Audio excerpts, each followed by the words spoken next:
Hello everyone, তোমরা সবাই কেমন আছো? আশা করি সবাই খুব ভালো আছো। আমিও খুব ভালো আছি। আমি পূজা তোমাদের সাথে শেয়ার করতে চলে এলাম আবারও একটা নতুন ব্লগ ভিডিও নিয়ে। তো আজকে এই ভিডিওটা শুরু করছি একদম সন্ধেবেলা দিয়ে। তো দেখো আমরা একটু সবাই মিলে রেডি-সেডি হয়ে গেছিলাম। যাবো হচ্ছে আমাদের একদমই বাড়ির কাছে একটা জায়গায়।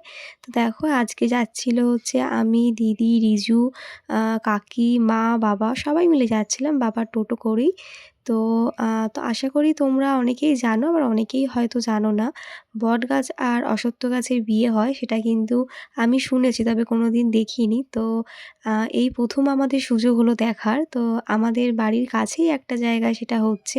তো আমাদের পাশের বাড়ির কাকিমা কিন্তু আমাদের সকালে এসে খবরটা দেয়। কাকিমার বাপের বাড়ির পাশেই পুজোটা হচ্ছে, তাই কিন্তু আমাদেরকে ইনভাইট করে গেছিল।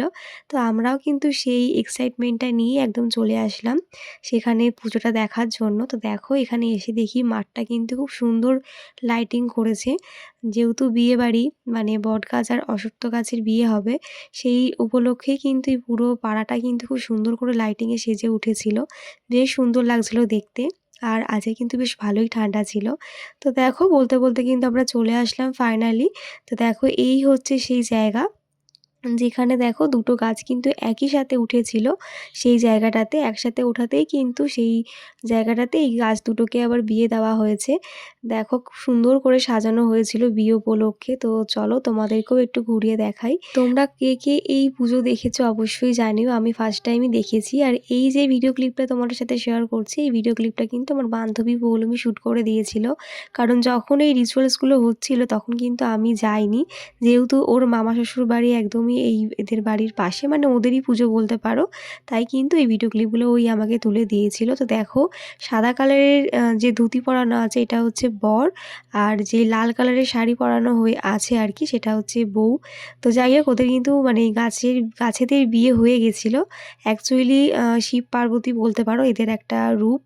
যাই হোক এখানে কিন্তু আমরা পুজো-টুজো দেখলাম। দেখে দেখো এখানে সবাই মিলে একটু ভিডিও শ্যুট করে নিচ্ছিলাম। এই যে পৌলমী, তারপরে কিন্তু পৌলমী নিয়ে চলে আসলো ওর মামা শ্বশুর বাড়িতে। তো সেখানে এসেই কিন্তু আমাদের বলছিল চা খাওয়ার জন্য, তো আমরা তো চা খেলাম না। আর পৌলমী যেহেতু চা প্রেমী তাই কিন্তু ও চা খাচ্ছিল, আমি একটু ভিডিও শ্যুট করে নিচ্ছিলাম। তো সবাই মিলে কিন্তু ওদের বাড়ি এসে অনেক আড্ডা ইয়ার্কি দিলাম। এই হচ্ছে মনিকা, সবার সাথে বেশ একটা সুন্দর সময় কাটালাম। তো যেহেতু এখানে বিয়ে হচ্ছে আর বিয়ে উপলক্ষে খাওয়া দাওয়া হবে না সেটা তো হয় না, তাই কিন্তু এখানে খিচুড়ি ভোগ খাওয়াচ্ছিল। যেহেতু শিব পার্বতীরই এক অংশ এই গাছে, সেই হিসাবেই কিন্তু পুজো হয়েছিল। তাই দেখো এখানে কিন্তু আমরা সবাই মিলে তারপরে খেতে বসে পড়লাম। আর মামাম ছিল হচ্ছে ওর ঠাম্মির কোলে, মানে পৌলমীর শাশুড়ির কোলে, আমার পাশের বাড়ি যে কাকিমা আছে তার কোলে। তো দেখো এখানে আমি, দিদি সবাই মিলে বসে পড়লাম। আর পাতে পড়ে গেছিলো গরম গরম খিচুড়ি। বাইরে ছিল একেবারে কনকনে ঠান্ডা, তার মধ্যেই পাতে পড়ে গেল গরম গরম খিচুড়ি। এতটা ভালো লাগছিল যে খেতে কি বলবো। আর খিচুড়িটা সত্যি দারুণ হয়েছিল। সাথে ছিল হচ্ছে সব রকম সবজি দিয়ে একটা ঘ্যাট। মানে কি বলবো, এক কথায় অসাধারণ। মানে খেতে এতটাই ভালো লাগছিল না যে কি বলবো, গরম গরম খিচুড়ি আর এই ঠান্ডার মধ্যে। তো দেখো এখানে পৌলমীর মা বসে পড়েছিল আমাদের সামনে। তো পৌলমী যেহেতু দাঁড়িয়ে ছিল ওকে একটু টেস্ট করিয়ে দিলাম। ও একটু ভিডিওটা শ্যুট করে নিয়েছিল, সাথে আমিও একটু ভিডিও শ্যুট করে নিলাম। আর তোমাদের তো বললামই খিচুড়িটা খেতে সত্যি খুব ভালো লাগছিল, যেহেতু ওয়েদারটা ঠান্ডা ছিল। আর দেখবে খিচুড়ি জিনিসটা কিন্তু একটু ঠান্ডা ওয়েদারে খেতেই বেশি ভালো লাগে। আমার তো খুব ভালো লেগেছে। আর তোমরাও জানিও তোমরা কি কেউ কখনো এই দুটো গাছের বিয়ে দেখেছো? আমরা কিন্তু ১ম বার দেখলাম। আমি শুনেছি অনেকবার, তবে কোনোবার দেখিনি। যাই হোক এবার খাওয়া দাওয়া হয়ে গেছে, এবার কিন্তু বাড়ি ফেরার পালা। যেহেতু মাম্মাম ছিল ওর ঠাম্মির কোলে, দেখো মাম্মাম কিন্তু এই সময়টাতে এত আনন্দ করেছে যে কি বলবো। ওর কিন্তু এখানে ৩ টে বান্ধবী হয়ে গেছিলো। সবার সাথে কিন্তু হাত ধরে ঘুরে নাচছিল। মানে এই দেখো সেই বান্ধবীগুলো আবার ওকে আবার টেনে, টেনে নিয়েও যাচ্ছে। মানে ও কিন্তু খুব মজা পেয়েছে আজকে এই জায়গাটাতে এসে। যেহেতু খুব ঠান্ডা ছিল তাই কিন্তু ওকে একদম সবকিছু পরিয়ে দিয়েছিলাম। আর দেখো এই ৩ টে বান্ধবী মিলে ওরা এত মজা করেছে যে কি বলবো। তো বাচ্চারা বাচ্চাদের মতন দেখো হাত ধরে ৩ জনে মিলে ঘুরছিল আর নাচ করছিল।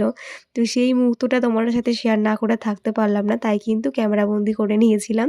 তো ও তো খুব মজা পেয়েছিল, একেবারে বাড়ি আসতেই চাইছিল না। যতবার আমরা ডাকি ততবারই কিন্তু বলছে, "না আমি যাব না।"